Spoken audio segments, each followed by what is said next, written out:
Okay, let's talk a little bit about assembly, how to put this guy together. As I said before, I thought the frame was a bit too big for my 3D printer, so I used 1/2-inch Baltic birch plywood on this. And that's a good material to use for jigs and fixtures. It's very flat, sands up nice and smooth.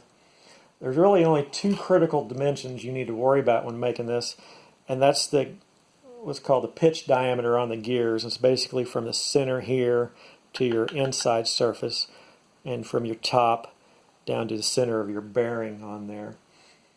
And if you're not very good at cutting accurately, measuring accurately, what you can do is I've got a PDF drawing of this frame assembly and print it out on a 1-to-1 scale. And by that I mean if it shows 7.5 inches on the drawing, it's going to print out 7.5 inches on your sheet.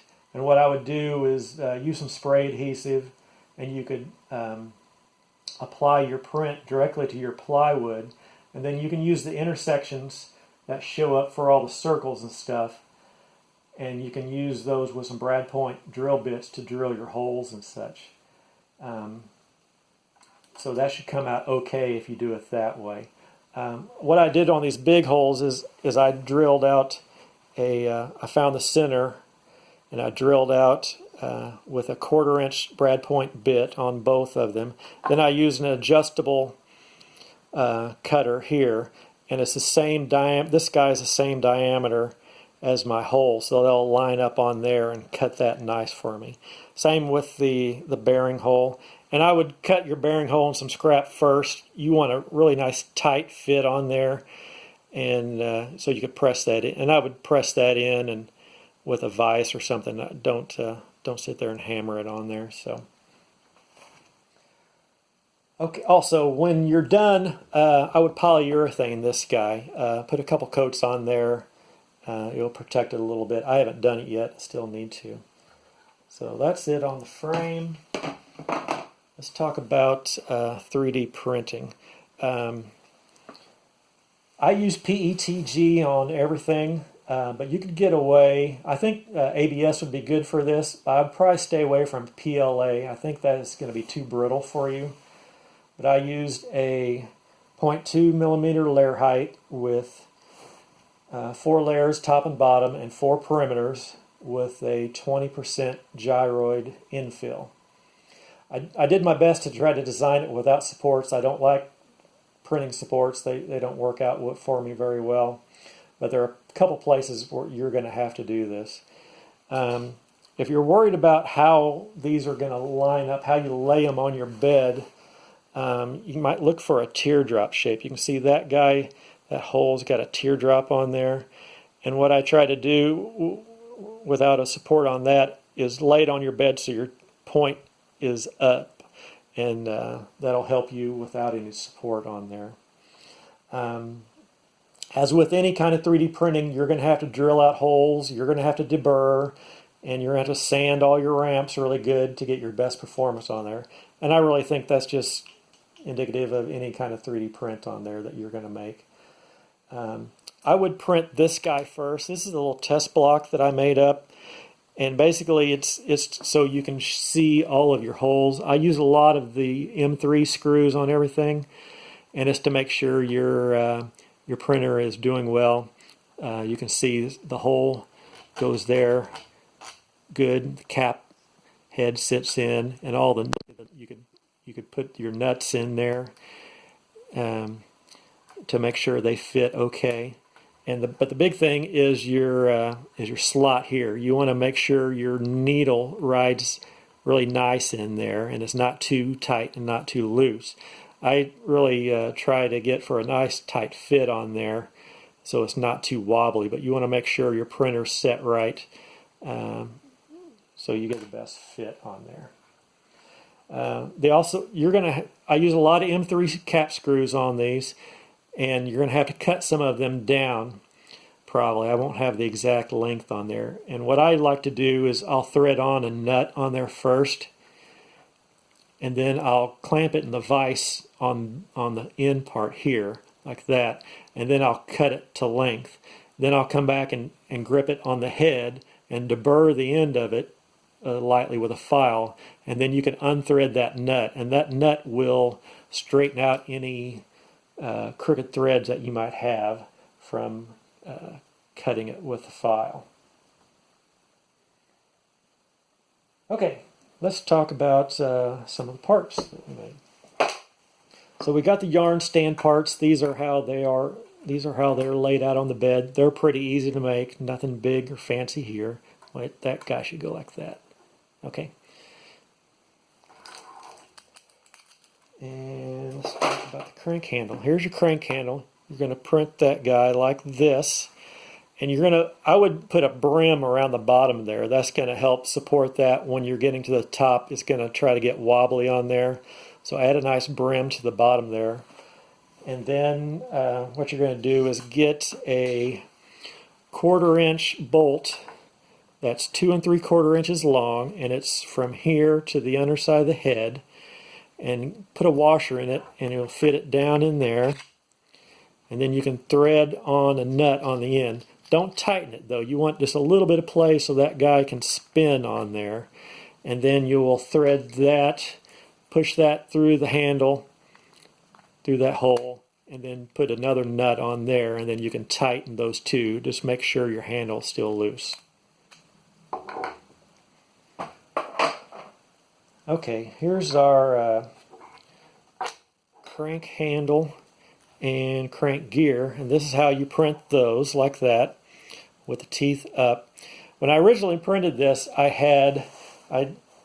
we're using 8mm shaft on there, and I just print an 8mm hole and an 8mm hole here, and one was glued and one had a set screw on it, but it just didn't hold. It takes a little bit of force sometimes, and it just stripped it out. So what I did was, I don't know if you can see on this guy, but there's a little bit of a cross pattern on there.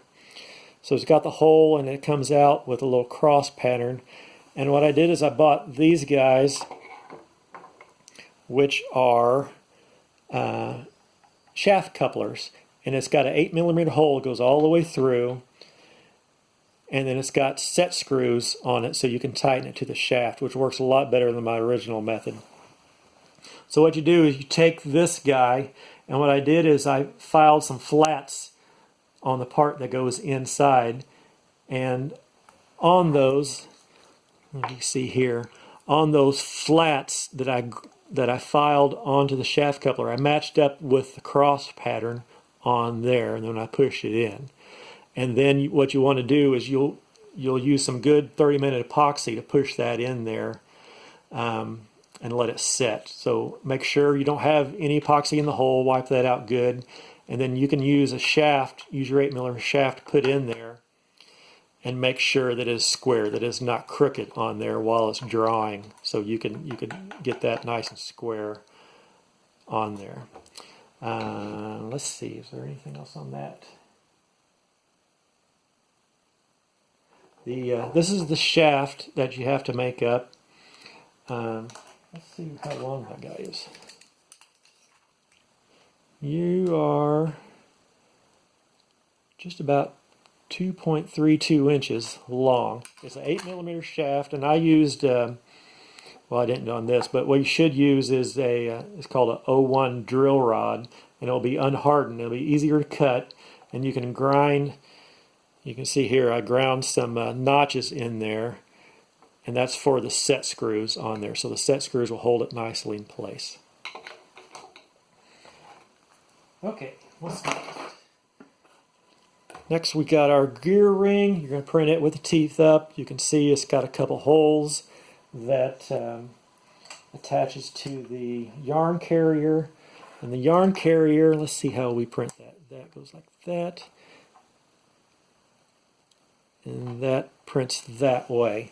And these are pretty simple. If you'll notice on here, on these I've got some angled pieces on there, and they'll ride like that. Usually when I do just a square notch in there, it gets a little wobbly, so I tried to do this almost like a dovetail, so when you tighten it down it makes a nice solid connection. It's not going to wiggle on you any. So hopefully that'll work. Let's see.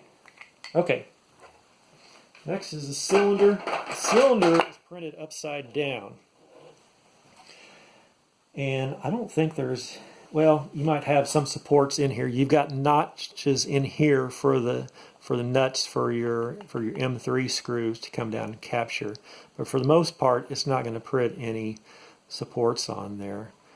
I don't know if you can see it, but there's just a slight rib going all the way around on mine, and what happened, I think, was it lost a step on there and it made a bulge all the way around there. So I had to go through and hand file each one, hand sand each notch to make sure it was a good fit.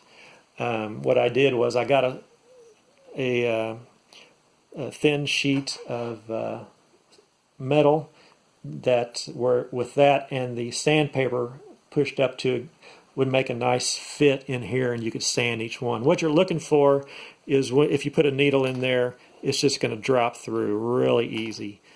It's not going to get hung up, and that'll make your cylinder work a lot easier. Let's see here. If you want to make your own, like I said, this is in the Fusion 360 file, and there's a couple parameters you need to know. The first one is needles, and that's the number of needles you have in there. The second one is your needle slot, and that's just that guy there. You can see I got it at about 0.055 or so. Your next parameter you need to worry about is this guy here. That's your yarn slot on there, and you'll have to adjust that. I tried to get about I think about 0.08 gap on that that part there. Okay, what's next?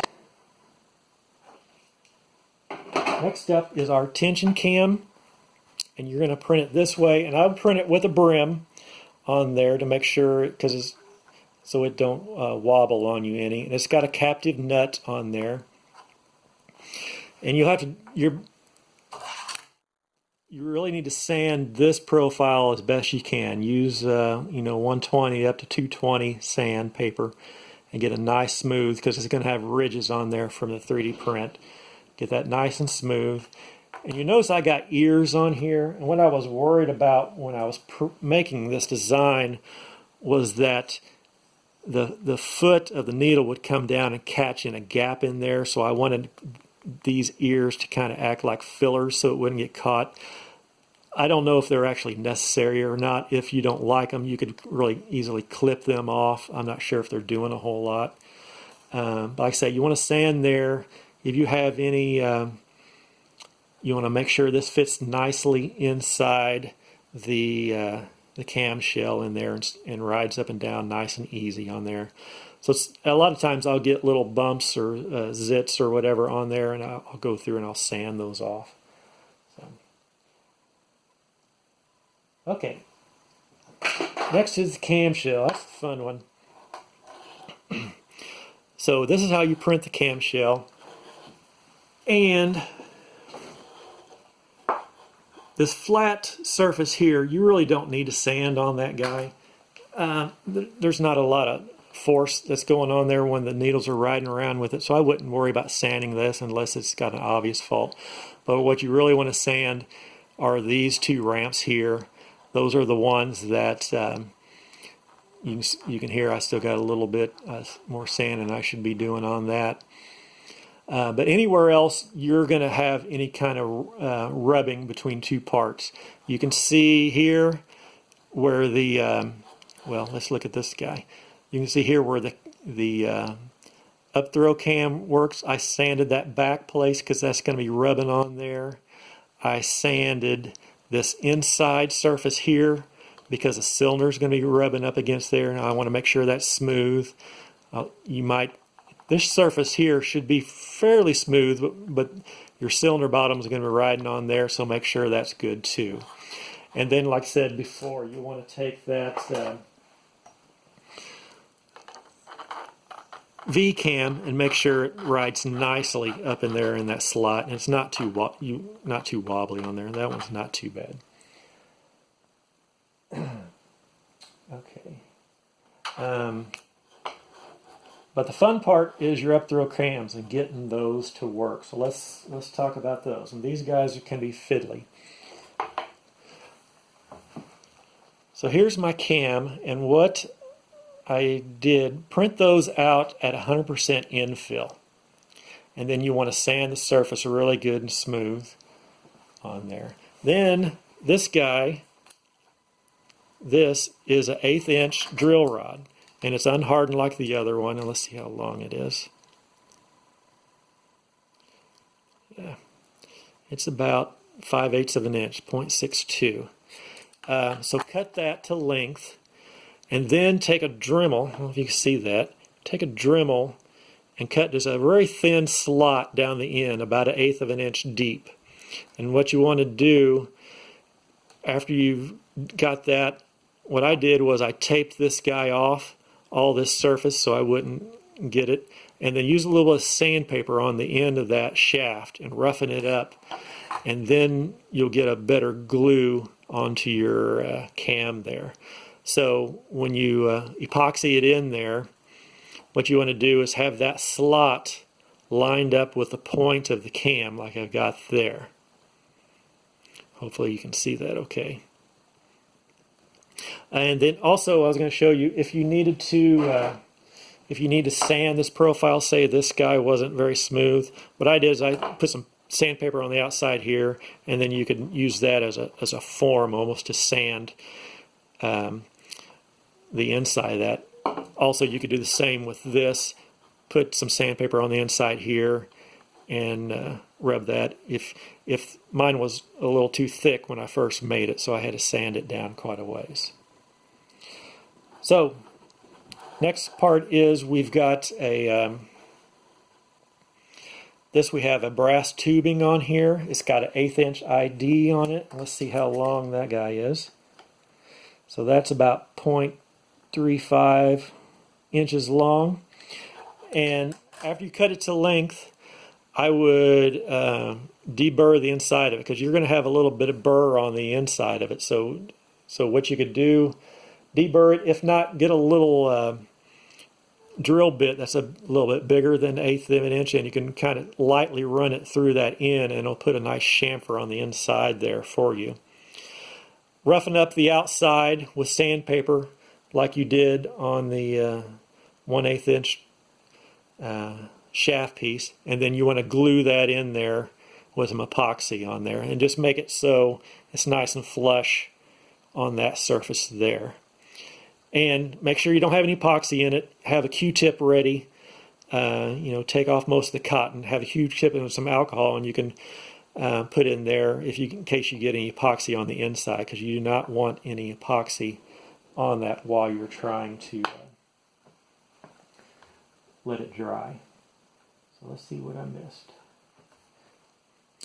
Okay, so your cam goes like that, and it should ride nice and easy. And if you have, you can add a little drop of oil on there to make it run a little smoother. So the fiddly part is the torsion springs, and there's a left and right hand version on there.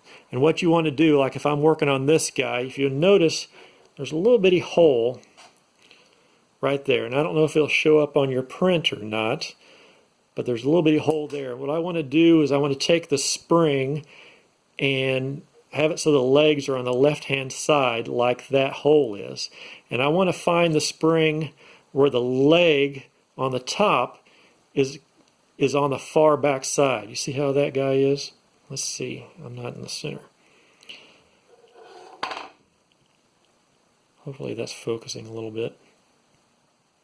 So once I put it on there, that leg, that top leg will be on the back surface, and this bottom leg will be closer to me.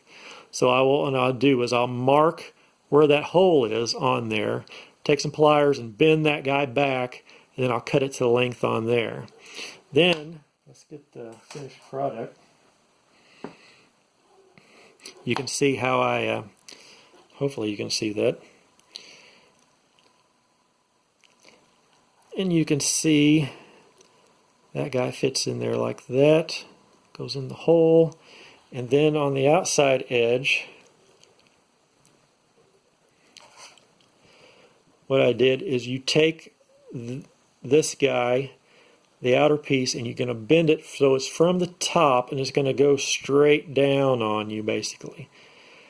And then I'm going to cut it to length on there. And you'll see I kind of bent this out a little bit on there. You may have to do that to get it to sit nice and flat. But that's how it should look. And hopefully I'm focusing on there good for you.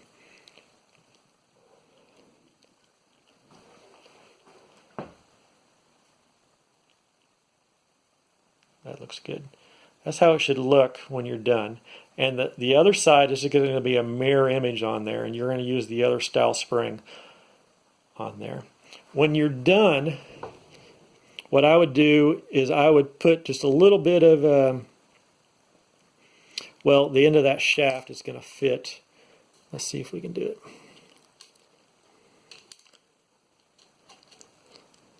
The end of that shaft is going to fit in there like that. I don't have it in the right spot, but what you want to do is you want to get some hot glue or something and put a little bit of glue on there, or maybe even a little bit of glue on the end. And what that'll do is I'll keep that spring from walking out, because if you don't do anything, it's just gonna fall off basically. So you can see here's our finished spring, and it should be a really light force on there. It shouldn't be very strong at all.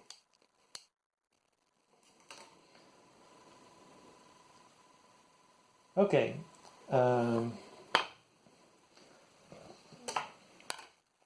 This is a spacer for the camshell, and I'll show you how that gets fitted. There's nothing special about that. I had some fugly yellow that I need to get rid of, so I printed it with yellow so you won't see it. And then the last thing I did, where is that at? Okay.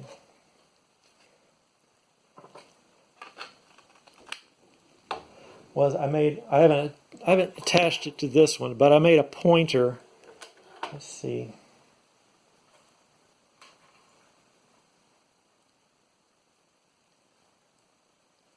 Bear with me here.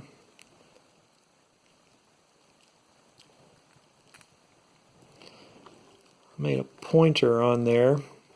Just haven't attached it yet.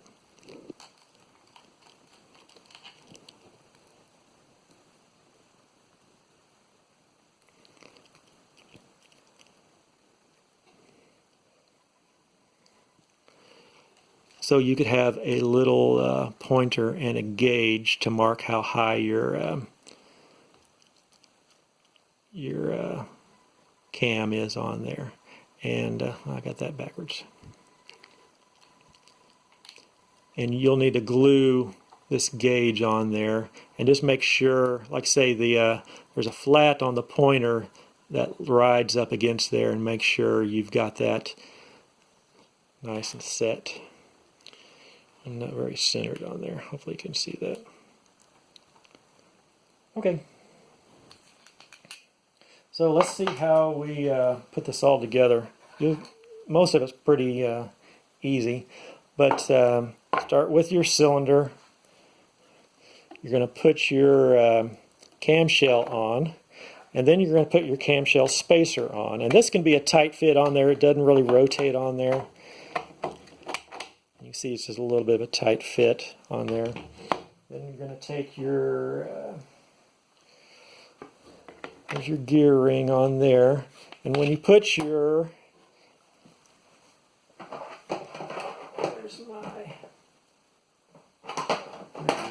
when you get your yarn carrier on there, you just want to make sure, oops, I got that upside down, don't I? That's how it goes. When you get your yarn carrier on there, just make sure it's between these two ears here. So your yarn carrier's in the middle. Then just go through and add your pieces. Put some washers behind those M3s, and then the rest is pretty self-explanatory. So just some tips and tricks. Make sure everything turns easily. You know, this guy should turn very easily. Your crank handle should turn easy. If not, you've got some problems and you need to do some sanding or something like that. This guy should, if you're not spinning that easily on there, you've got problems. The other thing is, and this is the same on the metal ones that are out there, is don't crank backwards on there. What you'll find is if you crank backwards, one of these cams can get stuck on a needle, basically, and I'm sure you don't want to damage one of those cams on there. So to crank backwards, what they'll do is they lift up some needles when they're doing heels and stuff, and it's getting that cam into that empty spot where there's no feet on the needles, and that way you can get that back engaged. The next is, you know, use some kind of lubrication on there. I was kind of iffy on using oil on it. I'm just worried about this, if the oil is going to drain all the way through on it. I don't know. I would use some kind of grease on there. I'm using white lithium grease on there, but I'm not sure if that's the best option for this guy. Mainly because I don't know how easy it's going to wash out. So that's it. Have fun. Leave some comments for me in the comments section. Thanks.